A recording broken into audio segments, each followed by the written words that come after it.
السلام علیکم ورحمۃ اللہ وبرکاتہ نحمده ونصلی علی رسوله الکریم اما بعد فاعوذ باللہ من الشیطان الرجیم بسم اللہ الرحمن الرحیم۔ رمضان المبارک کے مسائل و فضائل کا سلسلہ چل رہا تھا۔ اس سلسلے میں سحری کے متعلق مسائل ہم نے پڑھے تھے۔ آج ہم پڑھیں گے کہ وہ چیزیں جن چیزوں سے روزہ نہیں ٹوٹتا، چونکہ روزے میں کچھ باتیں ایسی ہیں کہ نہ ان سے روزہ ٹوٹتا ہے نہ مکروہ ہوتا ہے، اور ان باتوں کو یاد رکھنا ضروری ہے۔ اس کی وجہ یہ ہے کہ بعض حضرات اپنی عقل سے، اپنی سمجھ سے یہ سمجھتے ہیں کہ روزہ ٹوٹ گیا، پھر قصداً کھا پی لیتے ہیں۔ حالانکہ اس صورت میں مسئلہ یہ ہے کہ اگر مسئلہ جانتے ہوئے بھول کر کھانے کے بعد عمدن جماع کرنے کی صورت میں کفارہ بھی لازم ہوگا، اور عمدن محض کھانا کھانے کی صورت میں صرف قضا ہے۔ اس لیے ان باتوں کو جاننا یہ ضروری ہے کہ روزہ کن کن چیزوں سے ٹوٹتا ہے، کن کن چیزوں سے نہیں ٹوٹتا۔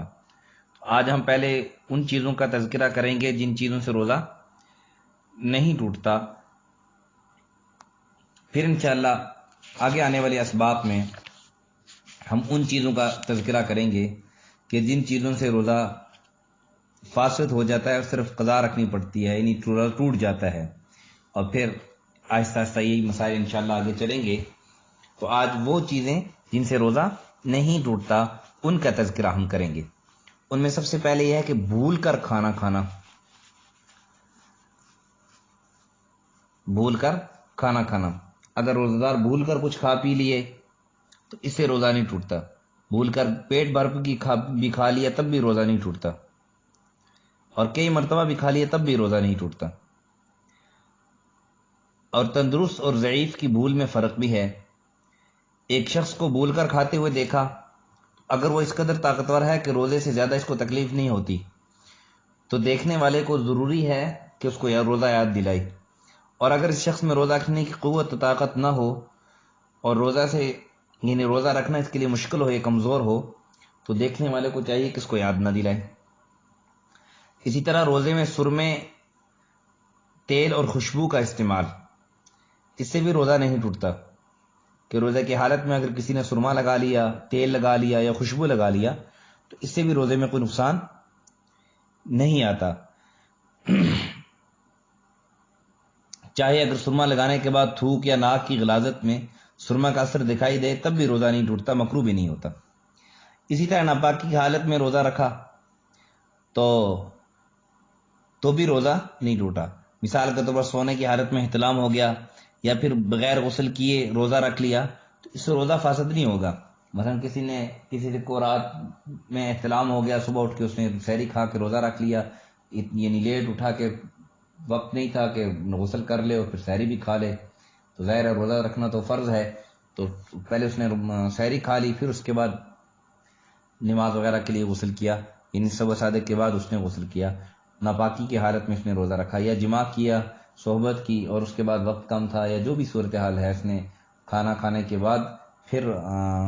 روزہ رکھ لیا، تو اس سے روزہ اس کا ہو جائے گا۔ البتہ یہ عمل ایسا کرنا بہتر نہیں ہے، پہلے غسل کر لینا چاہیے۔ ہاں البتہ یہ ہے کہ اگر وقت کی تنگی ہو کہ غسل کی طرف گیا تو پھر سحری رہ جائے گی اور روزہ رکھنا مشکل ہوگا، تو اس صورت میں پہلے اس کو سحری کر لینا چاہیے۔ پھر روزہ کی حالت میں حلق کے اندر مکھی، مچھر، گرد و بغار وغیرہ یہ چلا جائے تو، یا خود بخود دھواں چلا گیا یا گرد و بغار چلا گیا تو اس سے روزہ نہیں ٹوٹتا۔ ہاں البتہ قصدن اگر کسی نے ایسا کیا کہ قصدن مکھی، مچھر وغیرہ، گرد و غبار وغیرہ اگر اندر اس نے یہ لے گیا تو اس صورت میں پھر روزہ ٹوٹ جائے گا۔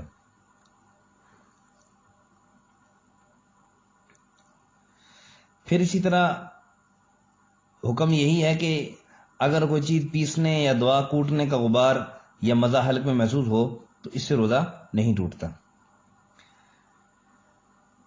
کیونکہ ان چیزوں سے بچنا مشکل ہے۔ اگر روزے کی حالت میں آنسو کا منہ میں چلا جانا، روزے کی حالت میں دعا مانگ رہا تھا یا کسی بھی وجہ سے رونا اس کو آیا، رو رہا تھا اور آنسو جو ہے نا وہ منہ میں چلا گیا، تو اگر روزہ دار کے منہ میں آنسو داخل ہوں تو اگر تھوڑے ہوں، جیسے 1 قطرہ 2 قطرے، تو اس کا روزہ فاسد نہ ہوگا۔ اگر بہت سارے آنسو ہوں جس کی نمکینیت منہ میں پائے اور بہت ذرا جمع ہو جائیں اور پھر ان کو نکل جائے تو اس سے ظاہر ہے روزہ فاسد ہو جائے گا۔ اس طرح چہرہ کا پسینہ روزہ دار کے منہ میں داخل ہو تو اس کا بھی یہی حکم ہے کہ اگر بالکل تھوڑا سا ہے، ذرا سا ہے، تو 1-2 قطرے ہیں تو اس سے کوئی حرج نہیں، لیکن اگر اتنا زیادہ ہو جس کا ذائقہ بھی منہ میں محسوس ہو پھر اس کو نکل گیا تو اس سے روزہ اس کا ٹوٹ جائے گا۔ اسی طرح روزہ کی حالت میں اس نے پھول سونگا تو بھی روزہ نہیں ٹوٹے گا۔ اس طرح روزہ کی حالت میں کسی کی نکسیر پھوٹ گئی تو بھی روزہ اس سے نہیں ٹوٹے گا، ٹھیک ہے، اس سے روزے میں کوئی خرچ نہیں ہے۔ اسی طرح روزے کی حالت میں اس نے کان کے اندر تیل یا پانی جو ہے نا وہ چلا گیا کسی طریقے سے بھی، تو اس کا حکم یہ ہے کہ کان کے میں پانی کے خود بخود چلے جانے سے یا قصدن ڈالنے سے روزہ تو نہیں ٹوٹتا، بخلاف تیل کے، کہ تیل ڈالنے سے روزہ فاسد ہو جاتا ہے بشرطے کہ تیل پیٹ میں داخل ہو۔ اگر یعنی تیل پیٹ میں داخل نہ ہو تو پھر اس صورت میں روزہ نہیں ٹوٹتا۔ ناک میں پانی چلا جائے روزہ کی حالت میں، روزہ یاد ہوتے ہوئے وضو کرتے وقت غلطی سے یا جان بوجھ کر دماغ تک پانی پہنچ گیا، یا دماغ تک تو نہیں پہنچا مگر اتنی دور تک پہنچ گا کہ اس سے تکلیف ہوئی، تو اس کا شرعاً حکم یہ ہے کہ ناک کی راہ سے پانی پہنچانے سے روزہ تو نہیں ٹوٹتا، اگر ناک سے حلق میں پانی چلا گیا تب روزہ ٹوٹ جائے گا۔ اسی طرح آنکھ میں دوا ڈالنا، بدن کے مساموں سے جو تیل جسم میں داخل ہوتا ہے اس سے روزہ نہیں ٹوٹتا۔ اس طرح جو شخص پانی سے نہایا اور اس کو جسم کے اندر سردی محسوس ہوئی اس سے بھی روزہ نہیں ٹوٹتا۔ نیز اگر آنکھوں میں دوا ٹپکائی تو بھی روزہ نہیں ٹوٹے گا اگرچہ اس کا مزہ حلق میں محسوس ہوا، لیکن اگر اتنی زیادہ دوا آنکھوں میں ڈالی کہ اس کا مزہ حلق میں محسوس ہوا اور اس نے نگل لیا وہ بہت زیادہ، جیسے میں نے پہلے عرض کیا تھا کہ آنسو وغیرہ کا جو حکم میں نے بیان کیا، تو اس صورت میں پھر روزہ ٹوٹ جائے گا۔ پھر کلی کرنے کے بعد منہ میں پانی کے اثرات رہ جانا، تو اس جو تری سی باقی رہ جاتی ہے کلی کرنے کے بعد، اس کو نکل جانے سے روزہ نہیں ٹوٹتا، مگر اس میں بھی شرط یہ ہے کہ کلی کرنے کے بعد 1-2 مرتبہ تھوک منہ سے نکال دیا جائے، اس لیے کہ کلی کرنے کے بعد کچھ پانی جو رہ جاتا ہے، ہاں 1-2 مرتبہ تھوک دینے کے بعد بھی پھر پانی نہیں رہا تو تھوڑی سی تری جو رہ جاتی ہے وہ اگر حلق سے چلی گئی تو تھوک کے حکم میں اس کے اندر کوئی حرج نہیں۔ پھر اسی طرح ناک کو حلق کی جانب چڑھانا، یعنی ناک کو روزے کی حالت میں اتنی زور سے سرک لیا کہ حلق میں چلی گئی تو اس سے روزہ نہیں ٹوٹتا۔ بہت سارے لوگ جو ہے وہ بلغم آتی ہے ناک میں تو بجائے ناک سے نکالنے کے اس کو پیچھے کھینچ لیتے ہیں اور وہ سیدھی حلق میں جا کے پہنچتی ہے، اگر اس نے نگل لی تو اس سے روزہ نہیں ٹوٹے گا۔ پھر روزے میں تھوک یا رال نکل جائے تو روزے کو نقصان نہیں پہنچتا، ہاں اس چیز کی مقدار اگر مطلب کوئی دانتوں سے کوئی چیز ایسی نکلی جس کی مقدار چنے کے برابر ہے اور وہ اس نے نگل لی تو اس سے روزہ ٹوٹ جائے گا۔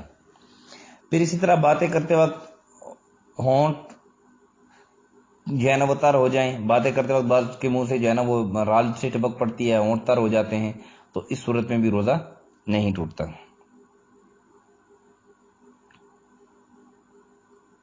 لیکن اتنی بات ضرور ہے کہ اگر منہ سے رال باہر نکل گئی اور پھر دوبارہ اس نے اس کو چاٹ لیا تو اس سے روزہ ٹوٹ جائے گا، اور نگل لیا تو۔ پھر دانتوں میں خلال کرنے سے منہ میں جو ریشہ چلا جاتا ہے تو وہی حکم ہے اس کا کہ اگر وہ اتنا چھوٹا ہے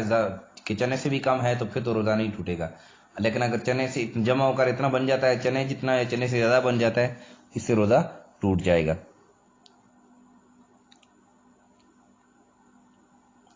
پھر رمضان میں ایک آدمی سو رہا تھا، سوتے ہوئے جو ہے اس نے دیکھا کہ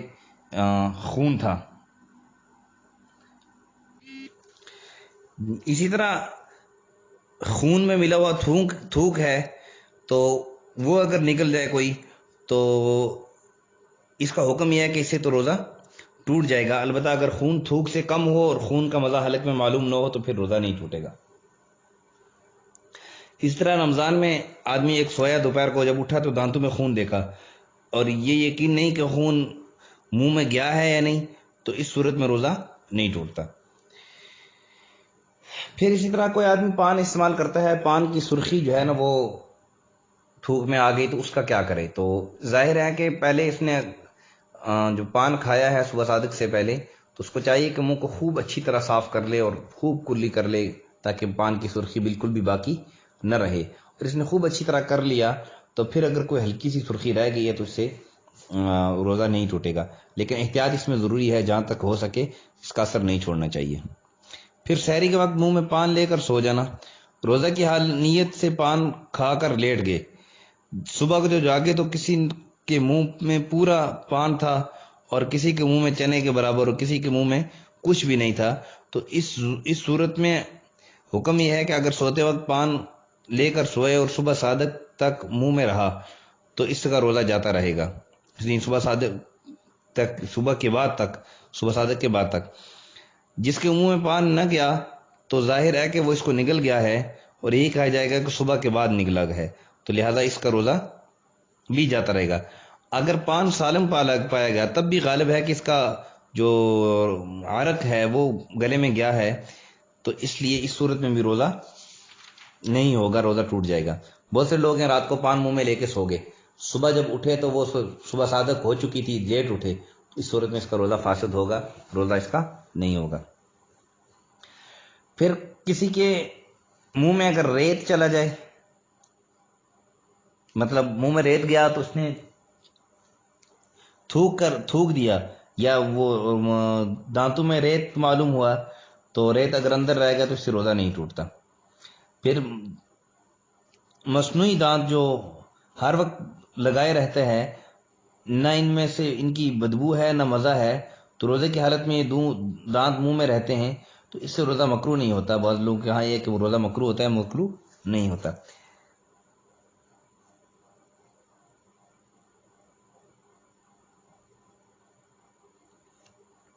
پھر ڈکار کے بعد منہ میں پانی آ جانا، اس سے روزہ جو ہے نا وہ ٹوٹتا ہے نہیں ٹوٹتا ہے. سحری کے بعد اکثر ایسا ہوتا ہے کہ ڈکاریں آتی ہیں، ان کے ساتھ پانی آتا ہے، تو اس سے روزے میں کوئی حرج نہیں ہوتا ہے. البتہ یہ کہ پانی واپس وہ نگلنا نہیں چاہیے، وہ تھوک دینا چاہیے. پھر خون روکنے کے لیے کوئی آدمی اگر کوئی دوا استعمال کرتا ہے تو اس کا استعمال جائز ہے، لیکن اس میں یہ ہے کہ فوراً استعمال کر کے اس کو حلق سے نیچے نہ اتارے، بلکہ استعمال کر کے فوراً منہ دھو لے اور کلی کر لے، تاکہ اس کا اثر جو ہے وہ پیٹ میں یا گلے سے اندر نہ جائے. پھر مسواک اور کوئلے سے اگر دانت کسی نے صاف کیے تو یہ کوئلہ چبا کر دانت مانجنا یا یہ چیز تو مکروہ ہے. اس میں سے اگر کچھ حلق میں اتر جائے گا تو روزہ چلا جائے گا. اور مسواک سے دانت صاف کرنا یہ درست ہے، خواہ سوکھی مسواک ہو یا تازہ، اس وقت کی توڑی ہو. اگر نیم کی مسواک ہے اور اس کا کوڑاپن منہ میں معلوم ہوتا ہے تب بھی مکروہ نہیں، لیکن شرط یہ ہے کہ اس کا جو عرق ہے وہ گلے کے اندر نہ جائے. پھر مسواک کا ریشہ اگر پیٹ میں چلا گیا اور کوشش کے باوجود باہر نہ نکلا تو وہ دیکھا جائے گا کہ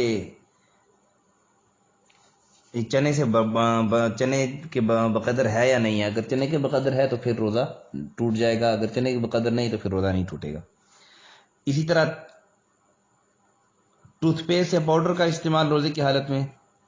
تو یہ منع ہے، چاہے وہ خشک یعنی ٹوتھ پیسٹ یا پاؤڈر، چونکہ اس کا ذائقہ باقاعدہ جو ہے نا حلق میں جاتا ہے اور حلق سے اندر چلا جاتا ہے، لہذا روزے کی حالت میں اس کا استعمال نہیں کرنا. ہاں اگر کوئی ضرورت شدیدیہ کی کوئی عذر ہے، کسی کا بہت زیادہ عذر ہے جس کی وجہ سے اس کو استعمال کرنا لازمی ہے، تو اس صورت میں یہ احتیاط کرے کہ عرق گلے کے اندر نہ جائے. تو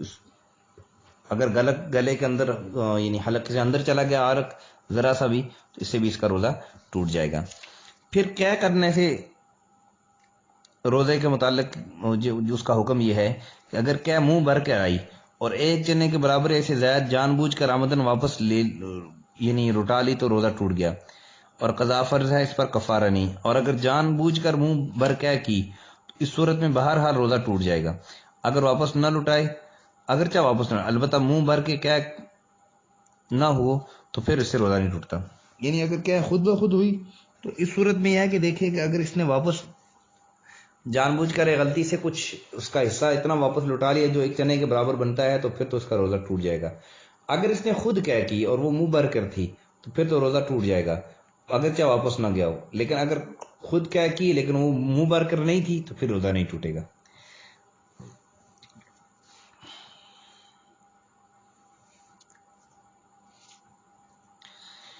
اب پھر ایک آدمی کو خود قے ہو گئی تو اس سے روزہ نہیں ٹوٹے گا، چاہے تھوڑی ہو یا زیادہ۔ البتہ اگر اپنے اختیار سے قے کی اور منہ بھر کے قے ہوگی تو روزہ اس کا جاتا رہے گا۔ اگر اس سے تھوڑی ہو تو خود کرنے سے بھی نہیں گیا، تھوڑی سی قے آئی پھر خود بہت حلق میں لوٹ گئی، تب بھی اسے روزہ نہیں ٹوٹتا۔ البتہ اگر قصدن لٹا لی تو پھر روزہ ٹوٹ گیا، مطلب قے خود بخود آئی اور وہ دوبارہ فوراً اسی وقت جو ہے نا اس نے باہر نہیں نکالی، فوراً گلے کے اندر خود بخود چلی گئی، اس نے نہیں کی، اس صورت میں روزہ نہیں ٹوٹے گا۔ اگر اس نے قے تو آئی خود بخود لیکن اس نے دوبارہ قصدن واپس اندر کر لی حلق سے تو پھر اس سے ٹوٹ جائے گا۔ پھر روزہ کی حالت میں سر میں تیل جذب کرنا اور مشترکہ حصہ میں خشک چیز داخل کرنا، یعنی اب مرد اپنے جو فرج ہے، اپنی شرمگاہ ہے، اس میں کوئی چیز داخل کرے یا تر چیز داخل کرے تو وہ اس سے روزہ تو فاسد نہیں ہوگا، نہ کفارہ واجب ہوگا اور نہ اس کی قضا ہوگی۔ اگر خوش چیز مثلا روئی یا کپڑا وغیرہ مرد نے اپنی یعنی پیچھے کی جو شرمگاہ ہے دوبر میں داخل کی اور ساری کی ساری اندر غائب ہوگی، یا تر چیز داخل کی اور وہ اندر یعنی غائب ہوگی، اس صورت میں روزہ فاسد ہو جائے گا، صرف قضا واجب ہوگی۔ اسی طرح کوئی مرد اپنے ذکر کے سوراخ میں کوئی چیز مثلا تیل یا پانی ڈالے، خواہ پچکاری کے ذریعے سے یا ویسے ہی سلائی وغیرہ داخل کرے، اگرچہ یہ چیز مثانہ تک نہ پہنچ جائے لیکن روزہ فاسد اس سے نہیں ہوگا۔ اگر یہ چیز مثانہ تک پہنچ گئی تو پھر روزہ فاسد ہو جائے گا۔ روزے کی حالت میں اگر کسی نے بیوی سے بوس و کنار کی تو ایسا فعل ٹھیک نہیں ہے، جوان کو ایسا فعل نہیں کرنا چاہیے کیونکہ اس میں پھر جو ہے نا وہ آگے بڑھنے کا زیادہ احتمالات ہوتے ہیں۔ بہرحال روزے میں اس میں کوئی فرق نہیں آتا، اگر جمع کر لیا تو پھر اس صورت میں پھر روزہ ٹوٹ جائے گا اور قضا بھی ہوگی، کفارہ بھی ہوگا۔ پھر روزے کی حالت میں میاں بیوی دونوں کی شرمگاہیں آپس میں مل گئیں تو جس سے شہوت بھی پیدا ہوگی لیکن انہوں نے یعنی دخول نہیں کیا تو اس صورت میں روزہ تو نہیں جائے گا، مگر نوجوان کو ایسا نہیں کرنا چاہیے۔ پھر روزے کی حالت میں یعنی میاں بیوی آپس میں وہ سکنار کرتے ہوئے جوش سے مزی آ جائے تو اس کو جو ہے نا اس میں روزے میں نقصان نہیں آتا، البتہ اگر منی نکل گئی تو پھر روزہ ٹوٹ جائے گا۔ یعنی میاں بیوی نے دخول نہیں کیا، آپس میں وہ سکنار کر رہے تھے اور اس سے منی نکل گئی تو اس سے روزہ ٹوٹ جائے گا۔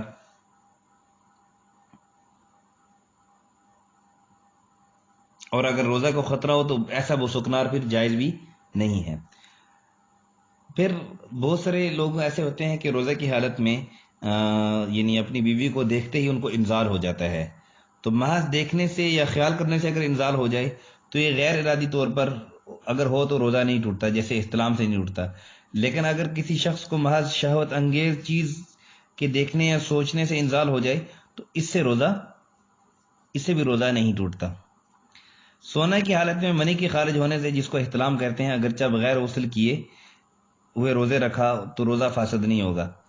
اسی طرح اگر کسی عورت کے خاص حصہ دیکھنے سے یا صرف کسی بات کا دل میں خیال کرنے سے منی خارج ہو جائے تب بھی روزہ فاسد نہیں ہوگا۔ کوئی آدمی اپنی یعنی بیوی سے صحبت کر رہا تھا اور صبح ہوتے ہی یا کھانا کھا رہا تھا اور صبح صادق ہوتے ہی اس نے منہ سے وہ لقمہ نکال دیا، یا جمع کر رہا تھا صبح ہوتے ہی صبح صادق ہوتے ہی اس نے فوراً یعنی پیچھے ہٹ گیا تو اس کا روزے میں کوئی فرق نہیں آئے گا، روزہ رکھ سکتا ہے۔ پھر رمضان میں جنابت کا جو غسل کرنا ہے تو اس سے روزے میں کچھ خلل اور خرابی نہیں آتی۔ پھر بہت سارے لوگ گرمی کی وجہ سے روزے کی حالت میں رومال وغیرہ یا سر بھگو کر رکھتے ہیں، یا کوئی رومال یا کوئی کپڑا وغیرہ بھگو کر گیلا کر کے سر پر رکھتے ہیں، تو ایسا کرنا مکروہ بھی نہیں ہے، روزے میں کوئی فرق نہیں پڑتا اس سے۔ پھر روزے کی حالت میں تر کپڑا پہننا یا بار بار غسل کرنا، اس سے بھی روزے میں کوئی فرق نہیں آتا۔ اسی طرح گرمی کی وجہ سے روزے میں کلی کرنا تو اس سے روزہ فاسد نہیں ہوتا، لیکن شرط یہ ہے کہ حلق سے اندر پانی نہ جائے۔ پھر روزہ کی حالت میں بذریعہ انجیکشن خون نکلوانا، اس سے بھی روزہ نہیں ٹوٹتا، البتہ اگر ضعف اور کمزوری کا خطرہ ہو کہ روزہ کی طاقت نہ رہے گی تو پھر ایسا کرنا یہ مکروہ ہوتا ہے۔ تو یہ تھے آج کے مسائل کہ کن کن چیزوں سے روزہ نہیں ٹوٹتا۔ ان میں بعض چیزیں ایسی بھی ہو گئیں جن سے روزہ ٹوٹ بھی جاتا ہے۔ اللہ جل شانہ سے دعا ہے کہ اللہ ہمیں صحیح سمجھ عمل کی توفیق نصیب فرمائے۔ السلام علیکم ورحمۃ اللہ وبرکاتہ۔